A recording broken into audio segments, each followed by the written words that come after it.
हे महाराज, फिर वह राम उन महान आत्मा वाले के समीप में धीरे से प्राप्त हुआ था।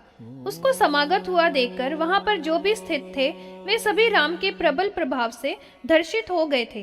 हे नृप, समस्त मुनिगण दूर से ही शंका को प्राप्त हो गए थे। तब तक अमेय आत्मा वाले भृगु उसके आगमन से तोषित हुए थे। हे पार्थिव, उसको देखते हुए ही अन्य कथा की बातचीत को उन्होंने बंद कर दिया था। राम भी उनके समीप में पहुंचकर विनय से विनम्र मुख कमल वाला हो गया था। जिस प्रकार से उपेंद्र ब्रह्मा जी की वंदना किया करते हैं, ठीक उसी तरह से न्याय पूर्वक राम ने उनकी वंदना की थी। विनम्रता समन्वित राम ने न्याय पूर्वक सबका अभिवादन किया था। राम ने समस्त मुनियों को अवस्था के अनुसार क्रम से संभावित किया था और उन सब मुनियों ने भी आनंद से समन्वित होकर आशीर्वादों के द्वारा उस राम को परिवर्धित किया था। वह परम मेधा से सुसंपन्न राम भी उन सबकी अनुज्ञा से भूमि पर समीप में बैठ गया था। फिर जब बैठ गया तो सबने राम को आशीर्वचनों से अभिनंदित किया था।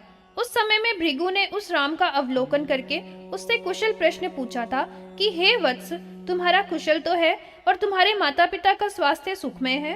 तुम्हारे भाइयों का, आपके पिता के माता पिता का कुशल मंगल तो है। इस समय में तुम किस प्रयोजन के लिए यहाँ पर मेरे समीप में समागत हुए हो? क्या किसी ने तुमको यहाँ आने की आज्ञा दी है अथवा तुम स्वयं अपनी ही इच्छा से यहाँ पर आए? इसके पश्चात राम ने उनकी सेवा में न्याय पूर्वक सभी कुछ पूर्णतया निवेदित कर दिया था। उस महात्मा ने उस वक्त जो भी पूछा था वह सब कह दिया था, जो भी कुछ पिता माता का और महान आत्मा वाले भाइयों का वृत्तांत था। हे नृप, उन दोनों पिता के माता पिता की कुशलता से दर्शन का होना, यह और आय भृगु का नम्रता के साथ आनंद से सब बता दिया था और अपना जो भी कुछ अभीष्ट था उसका निवेदन कर दिया था। हे राजन, राम के द्वारा वर्णित यह सब श्रवण करके और विशेष रूप से उसको देखकर भृगु बहुत ही प्रसन्न हुए थे और उसका अभिनंदन किया था।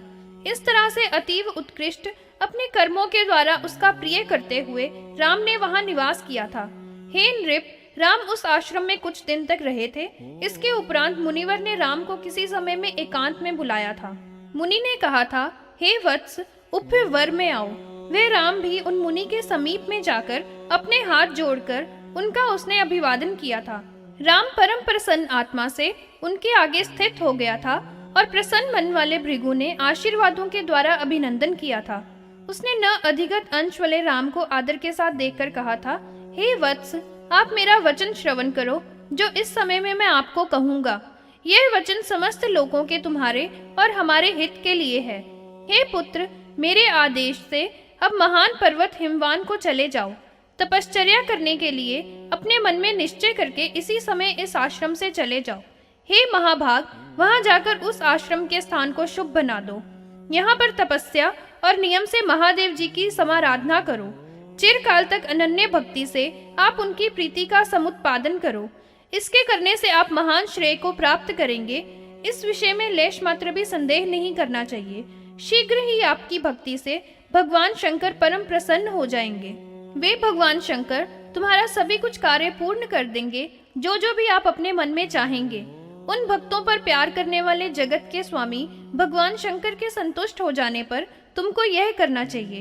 हे पुत्र, जो भी तुम्हारा अभिप्सित हो वह समस्त अस्त्रों के समुदाय को आप उनसे वरदान में मांग लेना।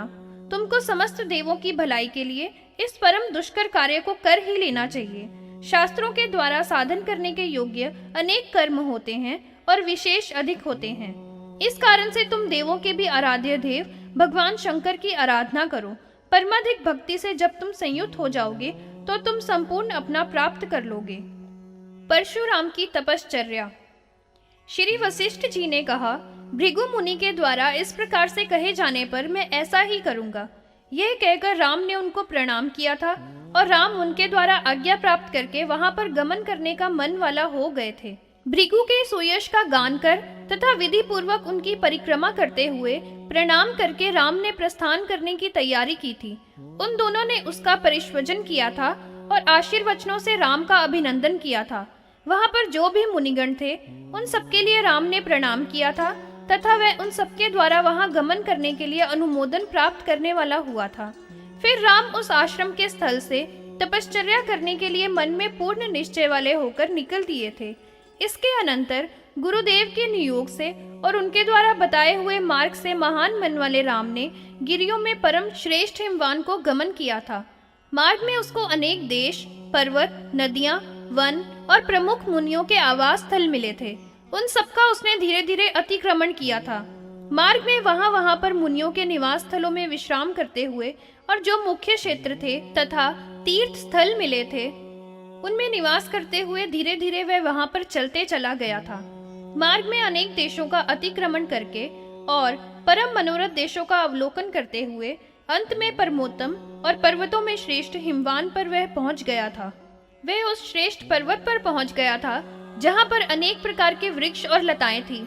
उसने वहां पर देखा था कि बहुत से ऐसे ऊंचे शिखर विद्यमान हैं जो मानो अंबर का स्पर्श करके उस पर कुछ लिख रहे हों। वहां पर अनेक ऐसे प्रदेश हैं जिनमें विचित्र प्रकार की बहुत सी धातुएं विद्यमान हैं और उनसे वह परम शोभाशाली हो रहा है।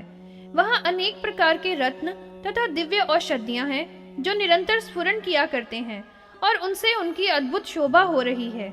कहीं पर वायु के संगठन से रगड़ खाए हुए शुष्क वृक्षों से समुत्पन्न और वायु के संयोग वाले अग्नि से कहीं पर वह दाह भी करने वाला दिखाई दे रहा था।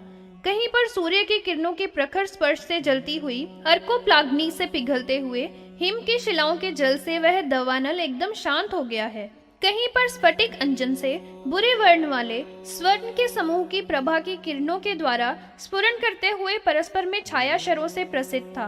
उपत्यकाओं की शिलाओं के पृष्ठ भाग पर वालातप का सेवन करने वाले तुषार से क्लिन्न सिद्धों के समुदाय से वह वन कहीं पर उद्भासित हो रहा था। किसी किसी जगह पर सूर्य की किरणों से संभिन्न स्वर्ण की शिलाओं पर समाश्रय ग्रहण करने वाले यक्षों के समुदाय से पावक में प्रवेश करने वालों की तरह उसका उपांत भासित हो रहा था।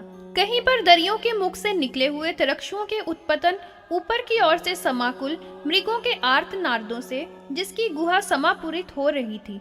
किसी स्थल पर एक दूसरे से परस्पर में युद्ध करते हुए वाराह और शार्दूलों के युद्धपतियों के द्वारा बलात् उन्मुष्ट सुंदर एवं विशाल शिला एवं तट के तरुवर जिसमें विद्यमान थे।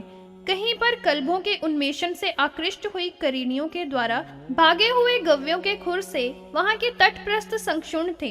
किसी स्थान पर वासित अर्थ में विशेष बड़े हुए मद से उन्मत्त गजों से जो कि परस्पर में युद्ध कर रहे थे गंड स्थलों के द्वारा अनेक शैल के वनों को वहां पर चूर्णित कर दिया था।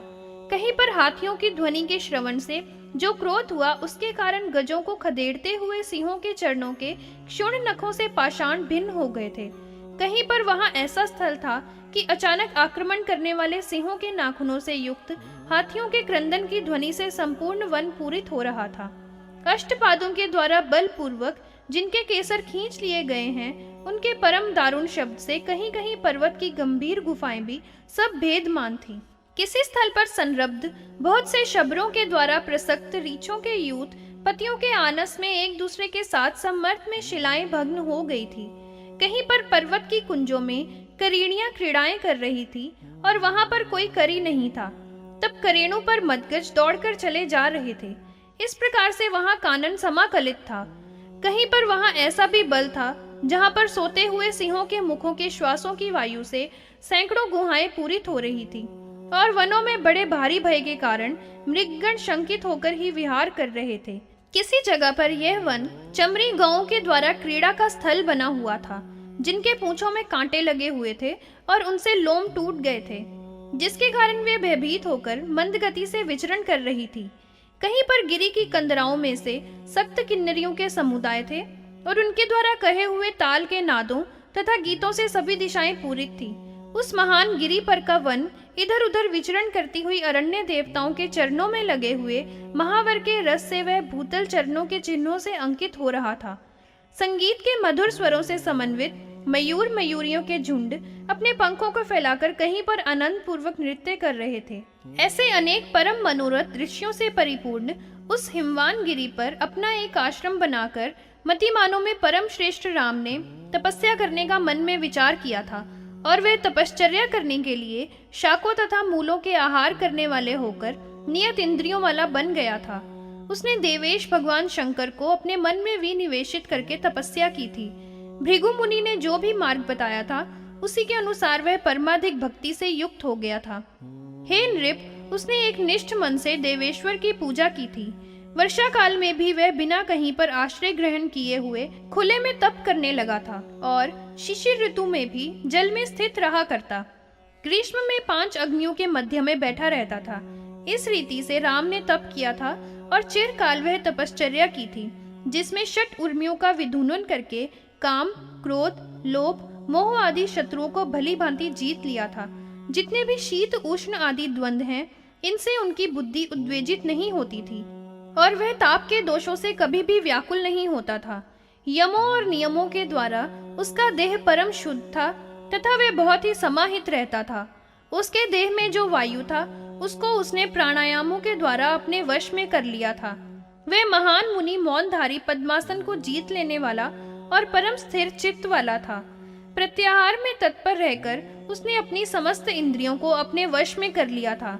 आत्मवान उस राम ने धारणाओं के द्वारा परम चंचल तथा प्रमथनशील बलवान मन को भी स्थिर कर लिया था, जो कभी भी साधारण या काबू में नहीं आया करता है।